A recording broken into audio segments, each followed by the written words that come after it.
Ako pala si Freddy Domingo, taga Barangay 47 Bengkag, Laoag City, 33 years old.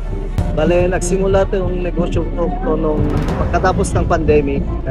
Ang daming tao pong nangangailangan ng mga trabaho at saka mga income. Kaya naisip namin magnegosyo ng asawa ko. Dahil isa po akong namamasada noon, nagtrabaho sa Shopee. Tsaka ang aking asawa ay nagtitinda rin ng tuno-tuno, yung mga ihaw-ihaw. Planado kami.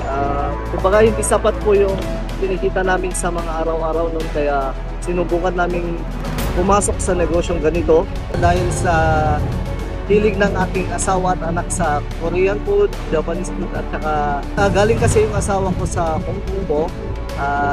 Di po ako mahilig sa mga takoyaki at mga Korean food, pero nung siya po ang gumawa at pinatikim sa akin, doon ko po sinabi sa kanya na pwede na tayong mag-business ng ganito. Hindi man namin alam yung gamay o ano yung mga tamang proseso sa pagnenegosyo, pero sinubukan namin para sa aming pamilya.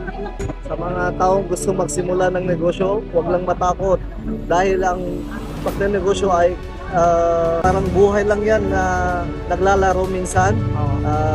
Sabi nga yung gulong ng palad minsan nasa baba ka, pero tiwala ka lang kay Lord at saka magiging successful ka rin minsan. Break ka rin makukuha sa buhay. Sa mga customer namin ng Cyto Bites, ang mga hindi pa nakakatikim, pumunta lang sa Cyto Bites po.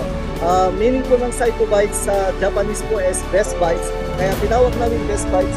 Every tikim nyo, best po siya. At saka yung takoyaki namin, talagang gawa namin, puro po siya. At saka legit na prutas po yung mga drinks namin. Iyan si Sir Freddy, isang buhay na patunay na kahit gaano kahirap ang pagsubok, hindi siya tumitigil sa pagsisikap para mabigyan ng mas magandang buhay ang kanyang pamilya. Ikaw, ano ang kwento mo?